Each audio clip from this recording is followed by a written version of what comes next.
Hello and welcome to the final video in this series, aside from a few other bonus videos. But this is the moment where we need to finalize everything.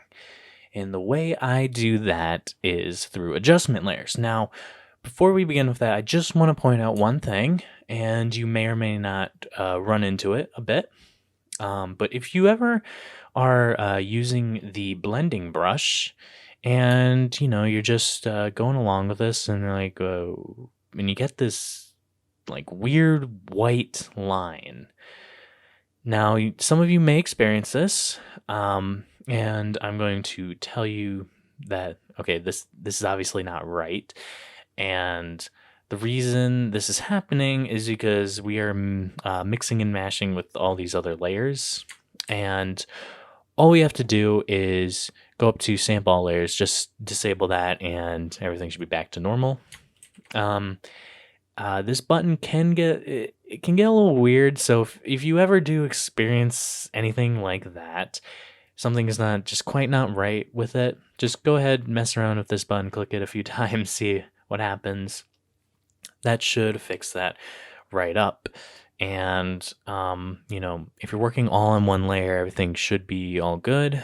But I know in the last video we just added these layers here, and if you wanted to go back and do that, just make sure that button is off, so that can mess up some things.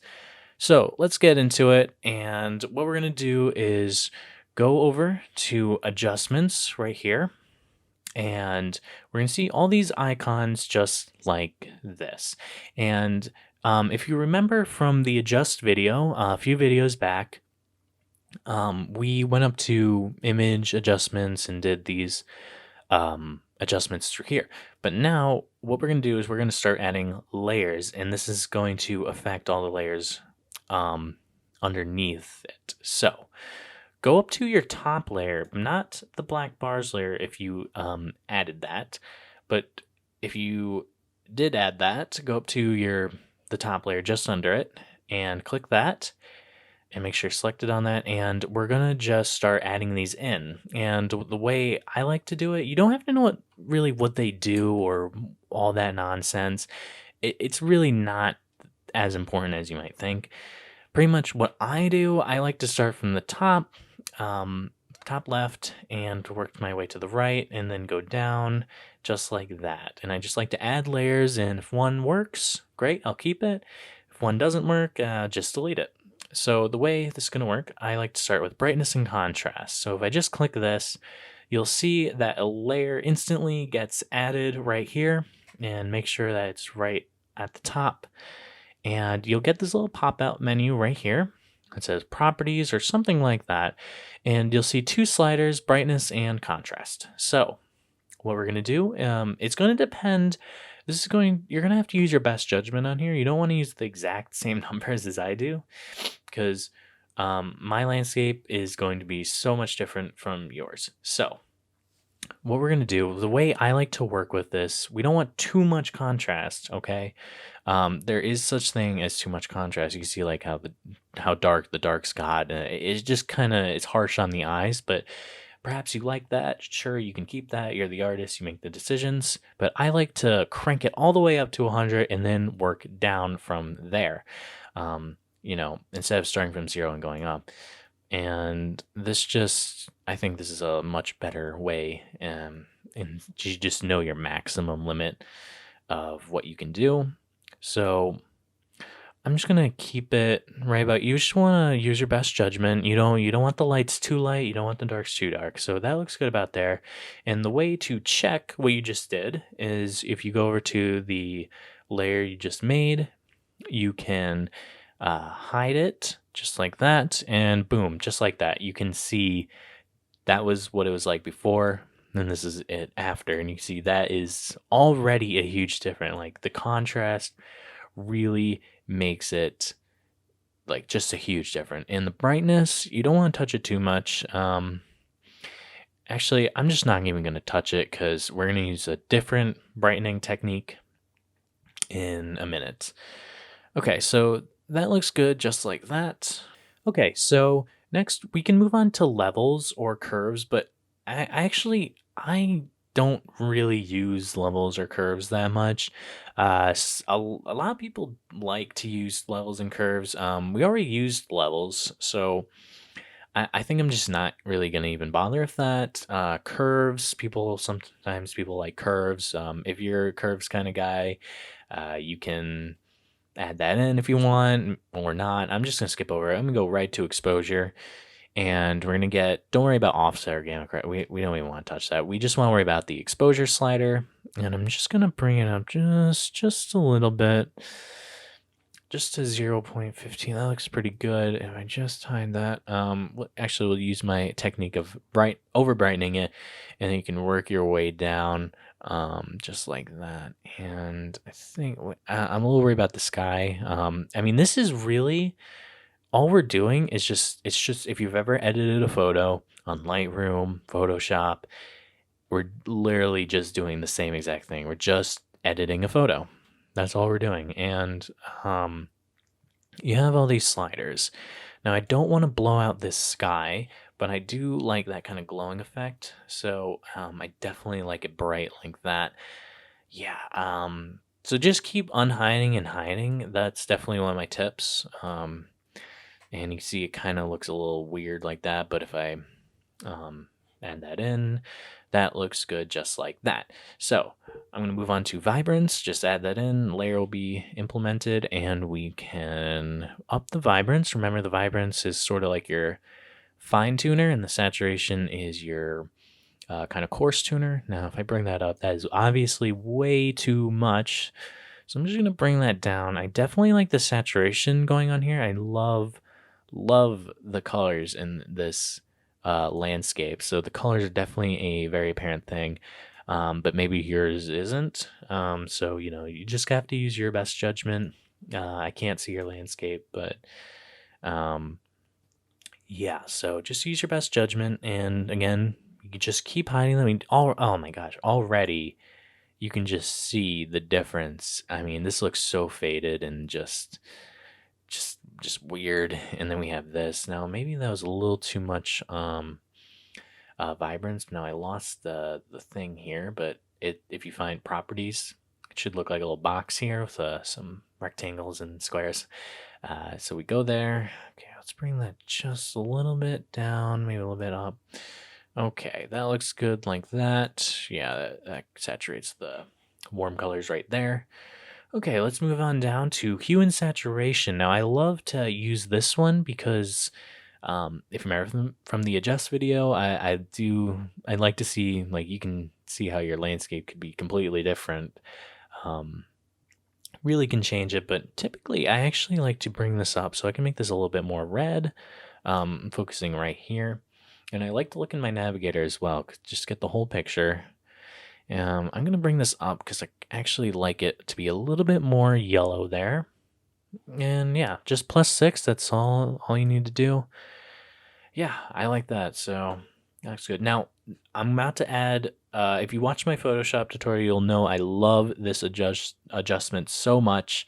It's candlelight.cube, and if we just add color lookup, 3D lit file, bring down this drop down menu, go to candlelight.cube, we get this. Now, obviously, this looks bad. We don't want that. So what I always do is I always have to bring down the opacity, and Candlelight is going to give it this just super nice, soft, warm kind of look to it. Like sepia tone, and I absolutely love it. So we can see that the blues are really harsh. I mean, even in my really cold, cool landscapes, I'll still add this, even though it's like a warming kind of technique. So just bring down the opacity, just about that, and we can see the difference. Maybe you don't like it. You don't have to use it. That's fine. I just really love to use it, so I'm going to use it.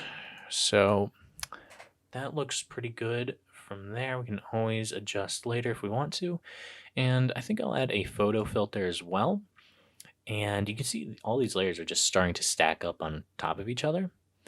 Now I may or may not use this. No, I don't think I'm going to use this, so I'm just going to delete it.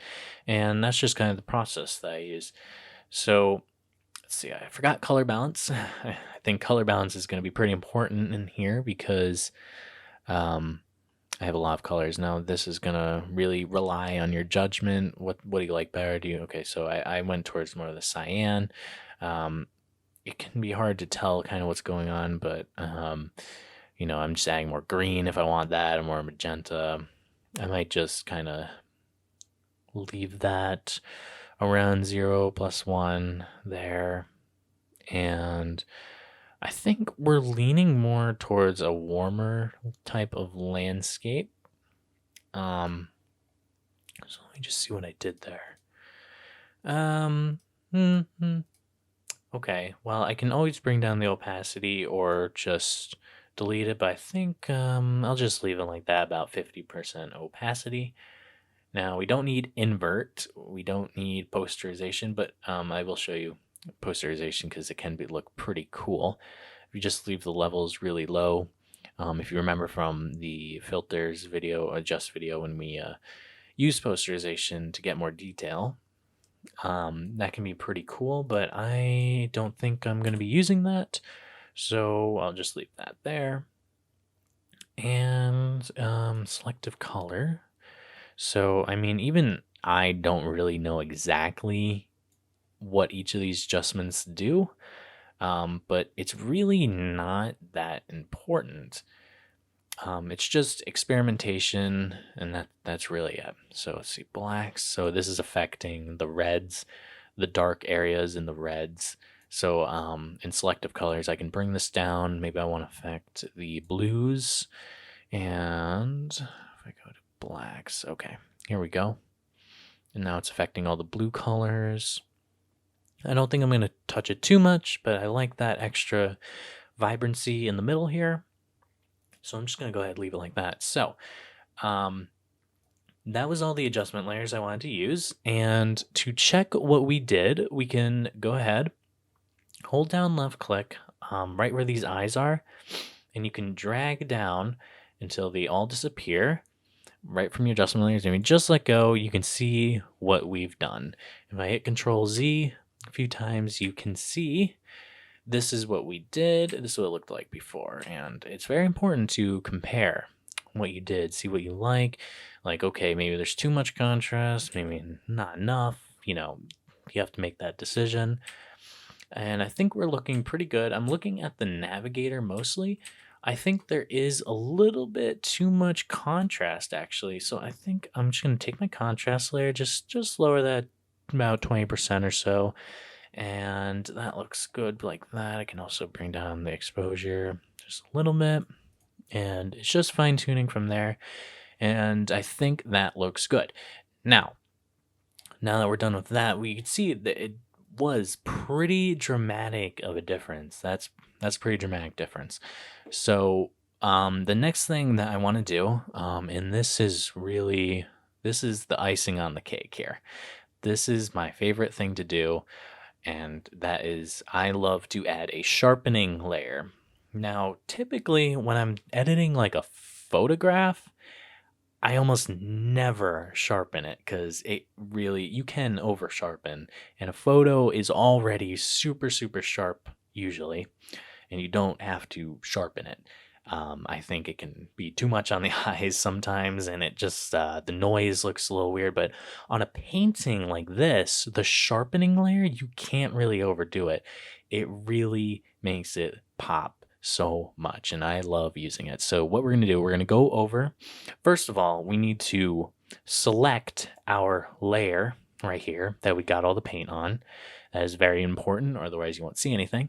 So make sure that's selected, and then we're going to go up to filter, go over to sharpen, and there's lots of options here. Typically the one I like to use is just smart sharpen, and we'll get this window like this, and we'll get a little preview over here. Now I would leave the radius around 1.2, reduce noise around 10%.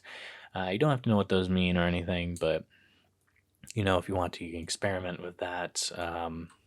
And really, what we want to worry about is just the amount here. So if we just bring this up, you can see that this got sharpened immediately. And let's bring it up all the way just so you can really see it.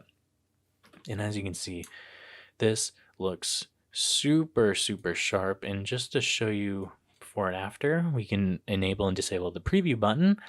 So I'm just going to go ahead and do that. And as you can see, that looks so much more blurry.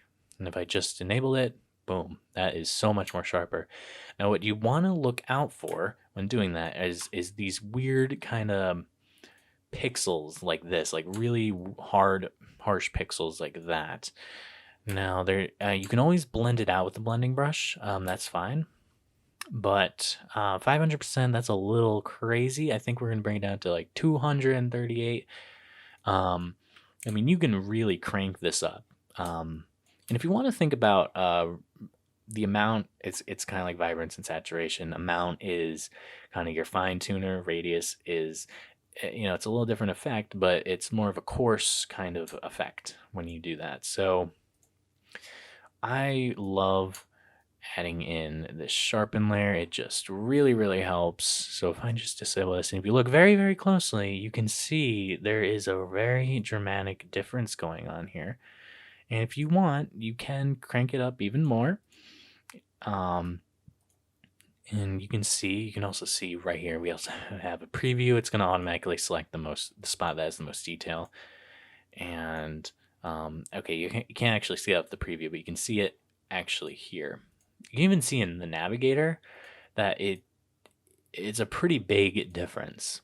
And that just makes it so much better. So I'm just going to hit OK, and we have a super nice, sharp landscape. And now, if you wanted to go back and use your blending brush, I would do the sharpening last.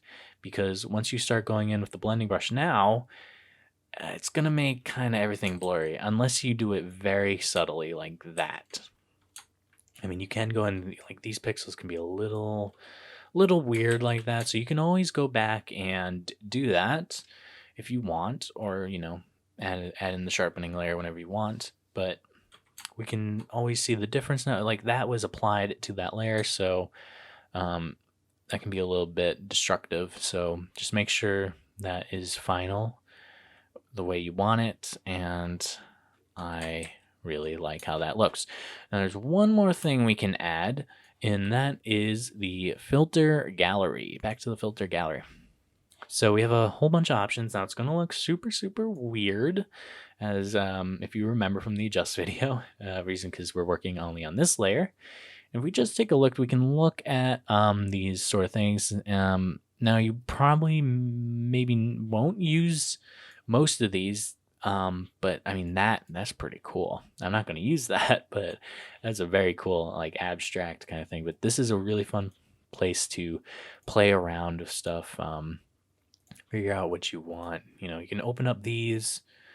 Maybe probably don't want some of these. This is where it gets really like kind of crazy. Let's look at crosshatch. All right. See that? I think that looks really, really cool, and I think I'm gonna keep that. So if I do this, that really makes it more blurry. But I don't know, maybe you like that look as a very cool abstract kind of look. Let's keep that around. Like, say 6. Okay. So we have like some another sharpening kind of layer going on. We can look at strength. Okay. Let's see what that does. And I actually really like this look. So I'm going to hit OK, and you may not see the difference right away, but we can hit Control Z to see that, and you can see that actually seemed to sharpen it up a little bit more, but just in a different way, and I really like that. So now we have a nice, sharp landscape going on, and we are pretty much done.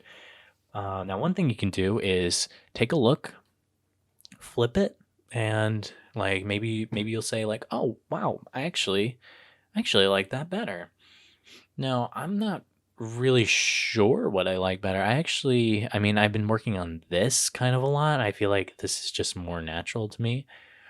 but I also really I really am enjoying this too. But if you can't decide, sometimes I can't even decide, but the best thing to do if you can't decide, I mean, even anything, like if you can't decide on an adjustment layer, I mean, if you can't decide on anything, the best thing to do is just close it out. Obviously, save it first. Please save it, and exit out or minimize or whatever, and go away. Go have lunch or whatever. Eat something or rest. Come back an hour later and take a look at it again. Or you can get someone else's opinion, like, "Hey, do you like this better or this better?" Like, and get a fresh pair of eyes on it, see what they think, and that's really the best advice that I can give you for that.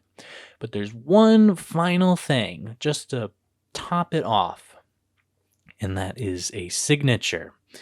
Now, a signature, some people are just gonna write it out just like that on a new layer.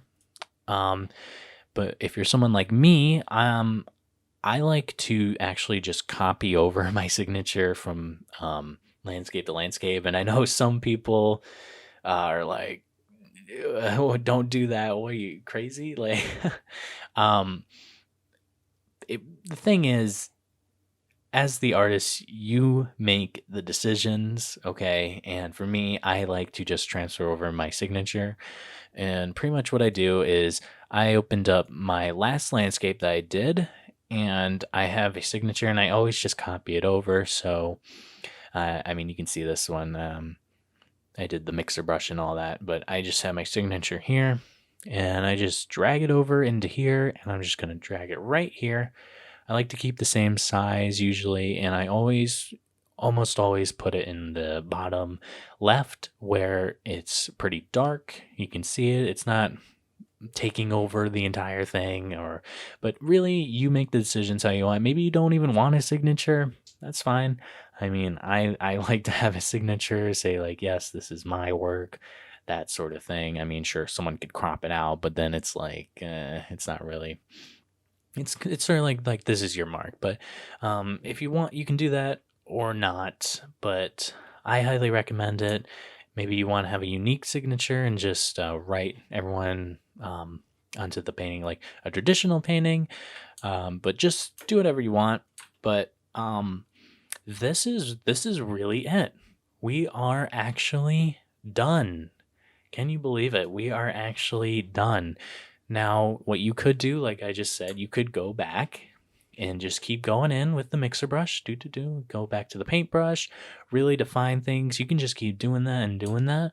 But I really love the style, leaving it like this. I mean, sometimes I'll go back and definitely do a little bit more, but I'm loving what's happening here. I love the mark making, and yours is going to be completely different, and that's just the beauty of it. I mean, this technique was all about just this unknown result in the beginning, and you just work from this image and then you just completely change it. Like, I can't even remember the image that we worked on, but I know it didn't look anything like this. So that's what's just so awesome about this.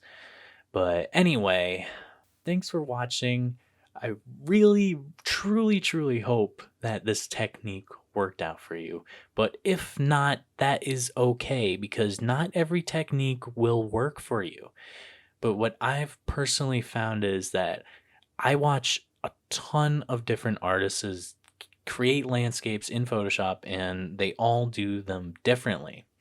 So what I've done throughout the years is watch these artists and pick up on little things here and there that they do, and I would combine them, take this, take a little bit of that from this technique, take a little of that, not that, and then I combine it into a technique that works for me. So anyway, again, thanks for watching, and I hoped this helped. I'll see you later. Bye.